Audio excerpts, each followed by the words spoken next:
והיום אני רוצה שנדבר על פוליגלים.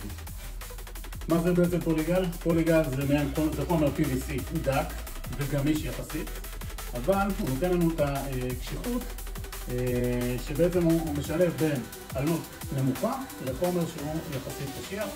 משתמשים בו להרבה מאוד שימושים, תכף אנחנו נעבור, מתווכים, הפגנות, שילוט בבתים, שילוט בחוץ. ובעצם מה שאנחנו יודעים היום לעשות, אנחנו יודעים להדפיס ישירות על הפוליגל עצמו. אנחנו מכירים את המוצר הזה שהולך הרבה מאוד למתווכים, שאנחנו רואים אותם על הבתים, ברחובות ובגדרות. זה חומר שהוא יחסית עמיד וחזק, גם בגשם ולא יורד. אנחנו רואים פה שחברה אחרת, אפשר לקחת אותו לגובה, אפשר לקחת אותו לרוחב. בדרך כלל הוא מגיע גודל 1.20 עד 80, אבל יש כאלה שאוהבים אותו חצי גודל, נניח 60 עד 80.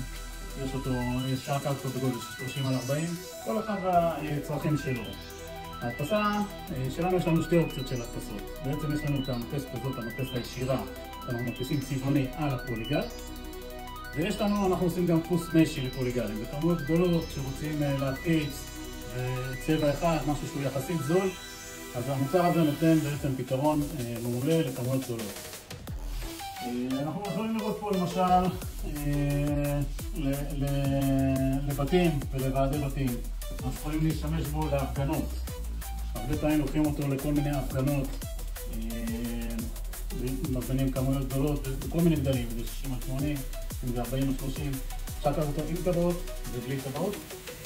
וזהו, האיכות של ההדפסה היא איכות מאוד מאוד טובה. הפוליגל עצמו, צריך לזכור, הוא הרבה יותר חזק מנייר, אבל גם לו יש גבול. זאת אומרת, זה לא משהו שיכול להחזיק עכשיו בצורה קבועה נניח לכל אורך החורף. לכן לא לוקחים אותו לשילוט קבוע.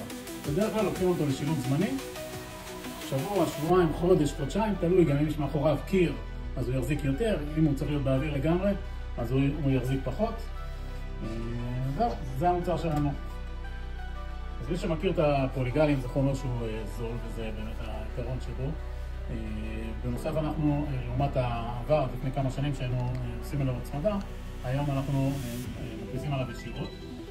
וגם הפוליגל עצמו הוא התחזק, זאת אומרת, היצרנים חיזקו אותו, אז היום הוא גם יותר חזק. אז הוא פתרון נהדר באמת ודי מושלם לכאלה שמחפשים שילוט לאירועים או למכירה של בתים או למשהו שהוא יחסית זמני, שבוע, שבועיים, חודש, חודשיים, לא יותר מזה. נותן את הבשורה הכי טובה בעצם לכסף, וזה בסופו של דבר שכולנו כבעלי עסקים מחפשים.